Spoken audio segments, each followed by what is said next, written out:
Mas vamos em frente. Vitória justíssima do bom time do Fortaleza, que já tinha derrotado jogando fora de casa o São Paulo, meteu 3 no Palmeiras jogando em seus domínios, vem com uma ótima pontuação nos últimos jogos e venceu porque foi o time mais organizado, mais coeso dentro de campo, diante de um Flamengo muito mal, né? O Flamengo ainda foi beneficiado pela marcação de um pênalti que para mim não existiu, né? Empatou o jogo, mas em momento algum mereceu melhor sorte na partida. No primeiro tempo o Fortaleza foi melhor, mesmo sem finalizar muito, mas mais organizado, não atacou, não conseguiu finalizar, o gol foi contra, mas atacou, agrediu o Flamengo, tinha ali uma jogada forte pelo lado esquerdo com o Breno Lopes em cima do Wesley e conseguiu o seu gol, numa jogada, um gol contra, mas fez 1-0.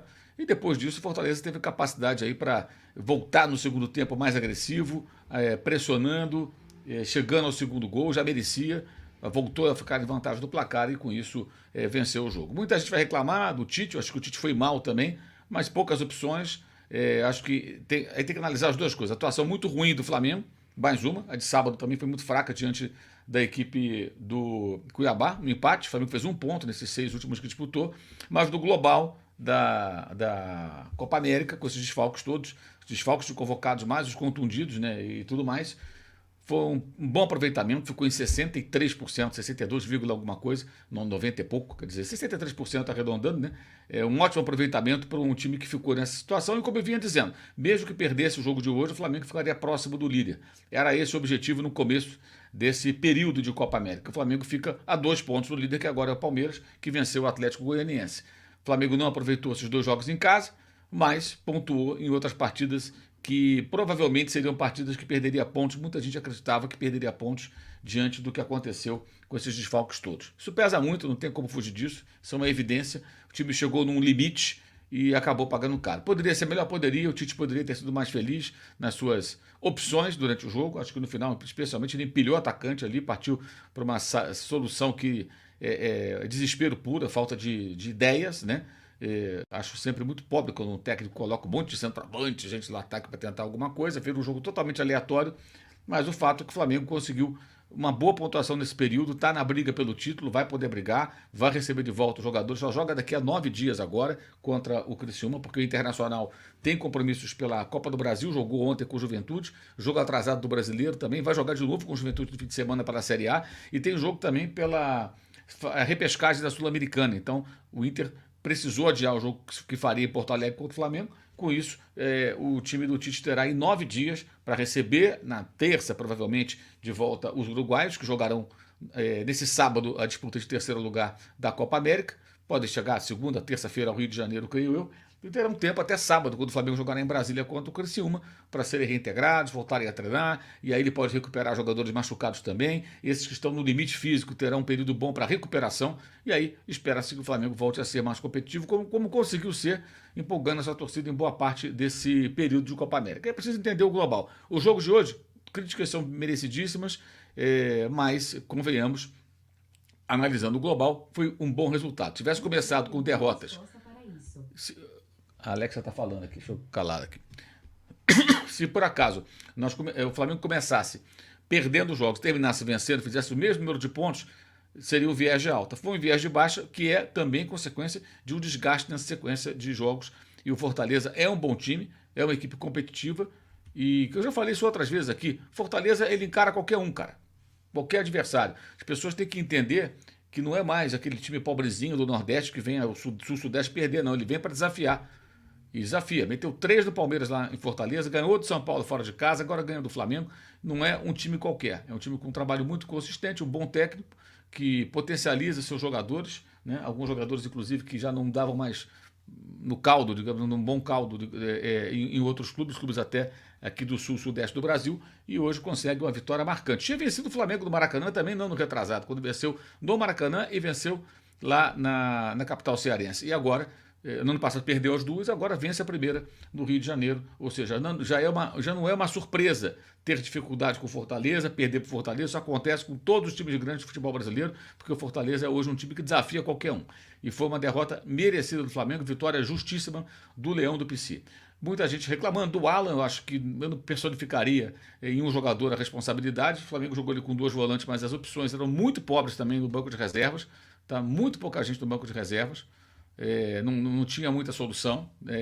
Acho que o Tite foi mal, especialmente colocando um monte de atacantes, mas o banco hoje tinha Matheus Cunha, Diogo Alves, goleiros, Léo Ortiz, que entrou no final como zagueiro, como volante também, uma improvisação, gente. Aí colocou os caras que são da posição. Tinha o Cleiton, zagueiro, e o Igor Jesus, que voltava agora de lesão, o Everton Araújo, o garoto. Vai botar o Everton Araújo para resolver o jogo. Vitor Hugo, que vinha mal também. O Lohan, que está até embaixo, depois de mais atuações, teve um bom começo e caiu, muito verde, muito garoto. O Verto, que foi vendido, o Carlinhos e o Gabriel. O Gabriel jogou bem, cara, em relação a partidas que ele vinha fazendo. Jogou bem o Gabigol. O Gabriel jogou uma boa partida, muito interessado, motivado. A gente critica muito aqui o Gabriel para as más atuações, mas quando ele entra bem no jogo, a gente tem que falar também e fala tranquilamente. Fez um bom jogo, foi correto, foi digno, não importa se ele está de saída do Flamengo ou não, jogou com raça, jogou com vontade, participou do jogo, procurou o jogo, marcou um gol muito bem anulado, nem sei porque aquela demora toda do VAR, porque estava claro o impedimento do Gabriel, né? Dava para ver claramente que ele estava à frente do último zagueiro da equipe do Fortaleza, mas vibrou intensamente até descobrir que o gol não valeria. Então, gostei até da participação do Gabriel. Entrou bem no time e mostrou caráter nesse jogo.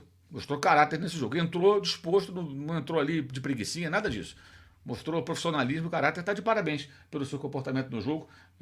Poderia até, por um triz ali, estivesse um pouquinho atrás, ter empatado o jogo e sairia não como um grande herói, mas como um heróizinho aí do jogo, porque evitaria uma derrota. Uma derrota justa, repito, da equipe comandada pelo Tite, que também não foi nada feliz. Ele vai falar daqui a pouco na entrevista coletiva e a gente vai acompanhar também aqui a entrevista do Tite para poder saber quais são as explicações que ele dará para suas escolhas, repito, numa noite muito infeliz do Flamengo, do seu treinador. Também erra, todo mundo vai acertar, vai errar, isso acontece, não é terra arrasada, muito pelo contrário. Repito, o Flamengo termina essa fase 2 pontos atrás do líder.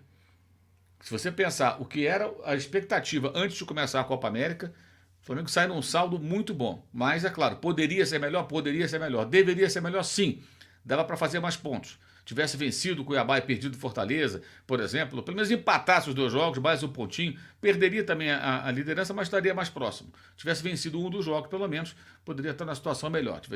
Estaria na liderança com a pontuação do Palmeiras, eventualmente com um saldo de gols melhor, enfim. Mas está atrás, mas numa situação que eu considero muito boa, analisando o geral. Estou aqui dizendo em função daquilo que eu falava, até para ser coerente, tem que ser coerente, que eu falava antes da Copa América. O que eu dizia antes da Copa América?